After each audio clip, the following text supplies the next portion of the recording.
Hey everybody, what's going on? David Adam Kurz here with your Take Action podcast. We're coming to you live with episode 210, and I'm happy to invite one of my friends, one of our realtors, one of the realtors on our team, one of the realtors in our network and on our organization, one of the leaders on our team, leading the Virginia pack for us, Kathy Malesio. Hey man, how you doing? Hi, I'm good. Thank you. Thank you so much for having me. Of course, very excited to do this with you, by the way. And we've been working together for a little while now, and I don't think we've ever really got deep into a podcast together. So this is gonna be a little bit of fun, right? Are you Definitely. feeling nervous? I am nervous.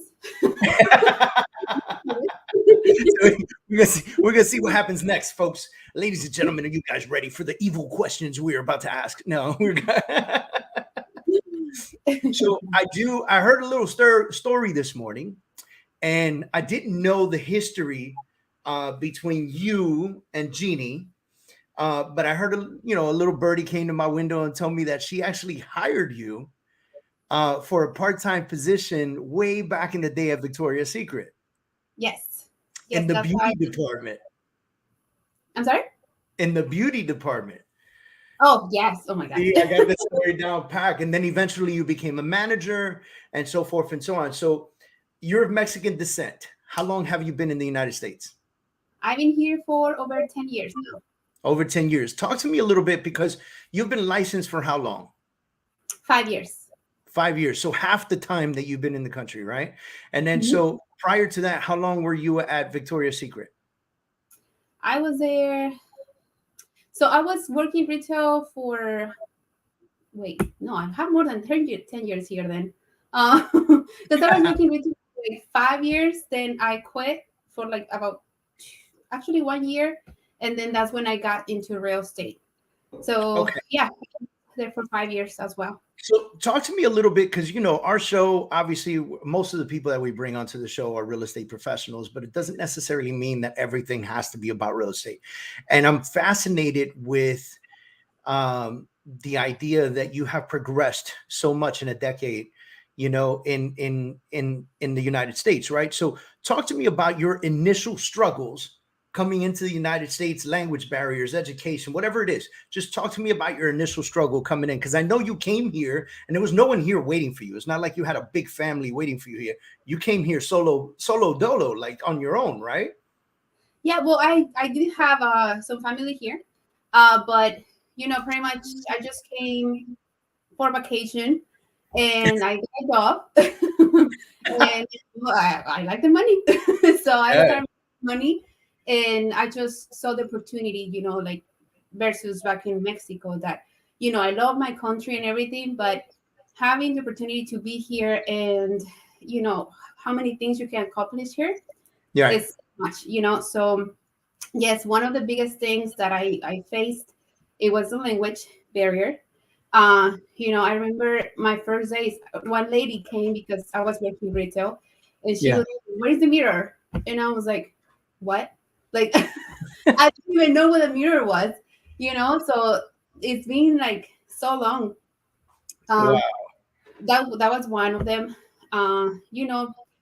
Just I mean, so many. So many stories, but you Sorry. had a struggle obviously with the language barrier.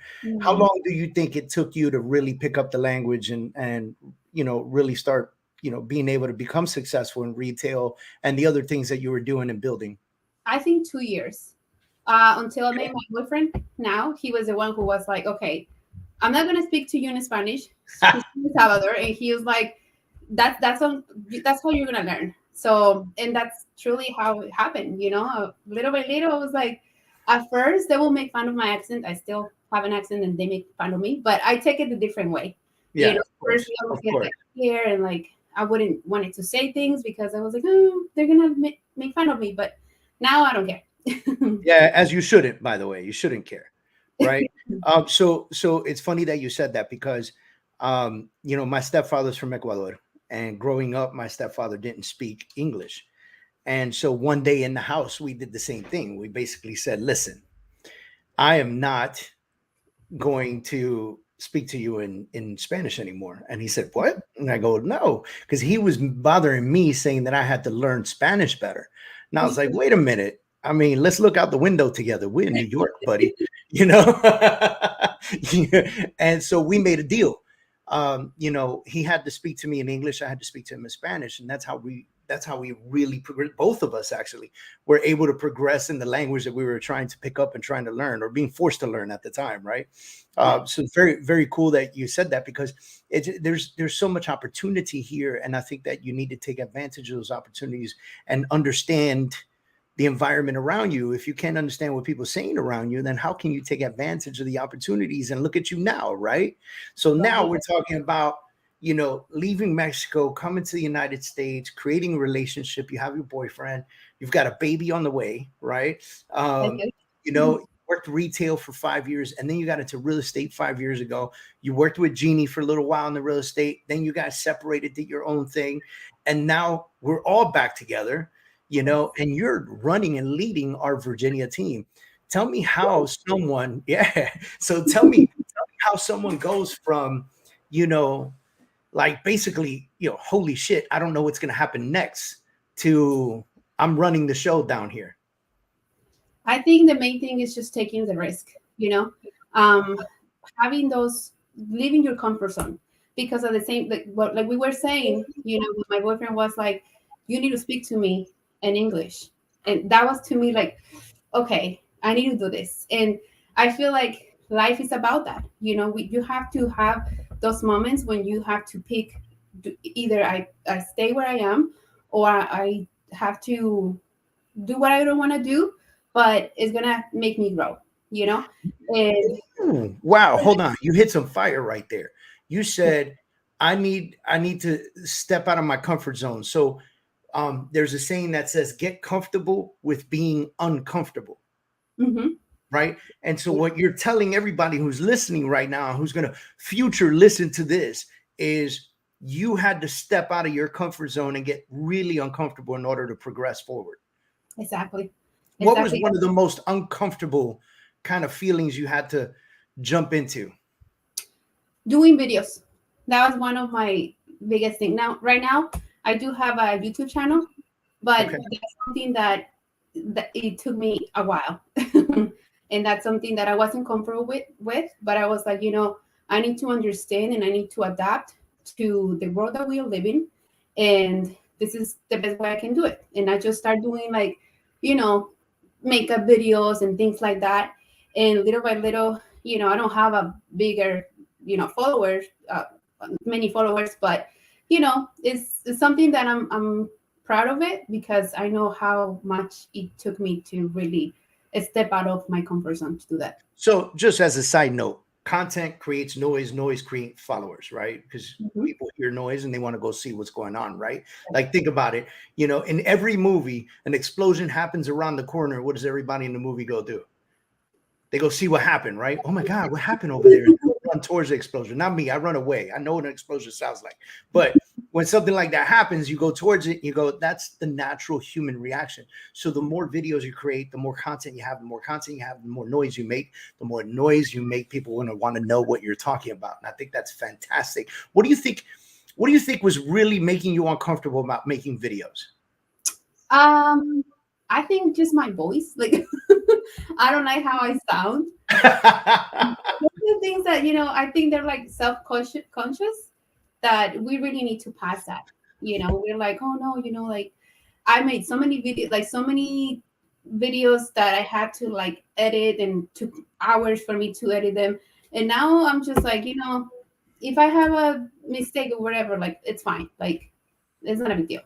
That's, you know, that's always been my biggest thing, right? Like, you know, yeah, you know, you want it to be as perfect as possible, but at the end of the day, we're humans, and people need to know we're human, right? Exactly. Like, they need to know we're human. You know, you ever watch the movie, and at the end of the movie, they show you all the bloopers from the movie, right?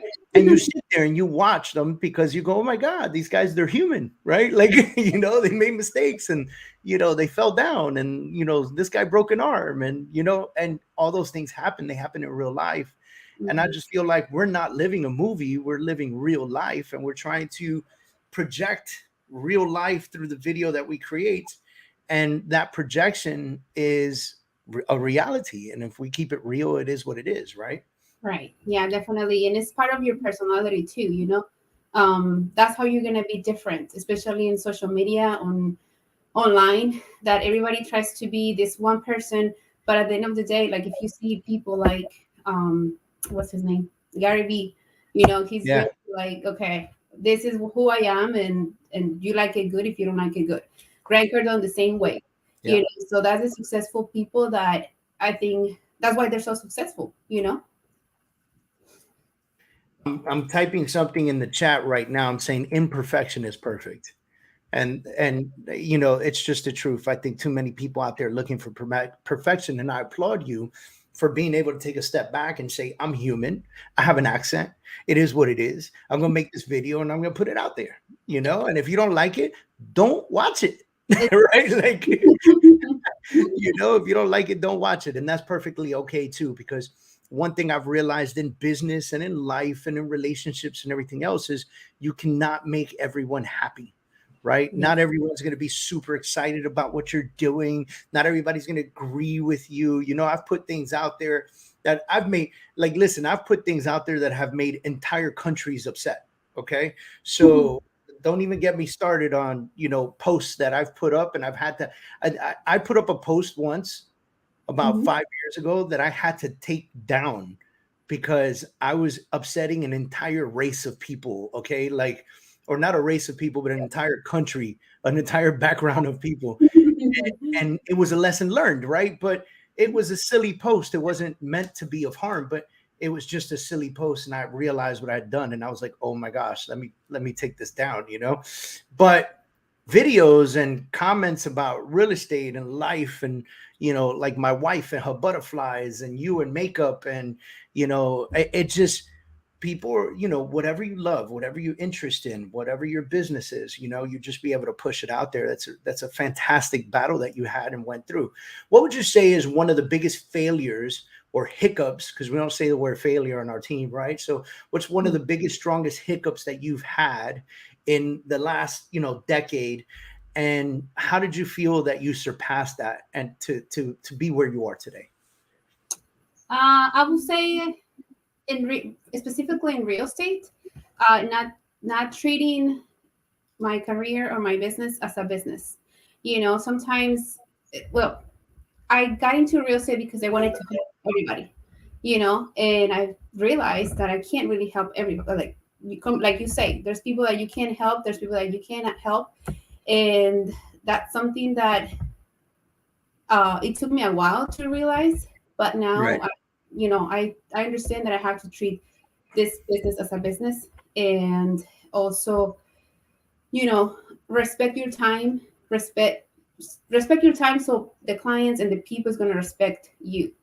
You know, have boundaries. I think that's the biggest Man, it's thing. a great comment, you know, because a lot of real estate professionals, they get in the industry and they immediately become ticket takers, right? Like whatever the clients want you to do, you go run to do. And because you've never given them the opportunity to, remember, it's an opportunity, right? So because you've never given them the opportunity to respect you and respect your time, you find that they never are going to respect it, right?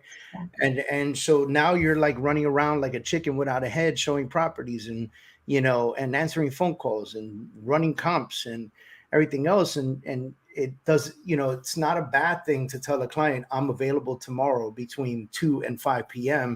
Are you available? Right now, you know, well, I want to go in the morning. Well, unfortunately, I'm booked in the morning, right? So like, you know, I could take you in the afternoon, you know, and or the property's just not available, because that happens often too, doesn't it? You Yes. know, that happens often too. So just these simple opportunities are something that I've seen you really, really excel at, and you're talking about it here live with me on the podcast, which is amazing, and I'm super excited about this. And honestly, it's very interesting conversation. It's very great to hear, you know, your struggles. Look, no one will ever understand the struggle of an immigrant to our country unless you are one. Right. and And the most fantastic thing is to see someone really take advantage of the opportunities in front of them and excel, right? I'm not an immigrant. I was born in New York City. You know, my father is, my stepfather is, you know, so I come from a family of, right? But you know, when you see the effort that they put into their lives, you know, my grandfather, you know, and what they created in their lives, and you look at that and you say, wow, you know, wow, like they, Yes. no joke, they showed up and they showed up, you know. Yeah. And you know, I applaud you for doing that, for making something, you know, better for you, better for your future little family that you're about to pop out in a minute, you know. And, you know, and create. So when's the due date, by the way? May 13th. Right. So everybody is listening to the podcast. Feel free to send gift cards and gifts through Instagram. Uh, right. So for those of you listening and you can't see what's going on right now, Kathy, give out your Instagram handle so they know how to find you. Okay, so it's realtor _ Kathy dot wait, yes, Kathy dot Melissa. Right. So you got realtor _ Kathy Melesio. Look her up on social media. Look her up on Instagram. She does great TikToks. She does great reels. You know, track her, follow her, send her business. She's in that Northern Virginia area. She is managing the Kurz team up there. And man, it's been great talking to you. I really love the content that we had today. I think this is probably, you know, bar none, one of the best podcasts we've done this year. Thank you. Thank you. Thank you so much for having me. All right, Kathy, you take care. Okay, you too. Bye. Bye.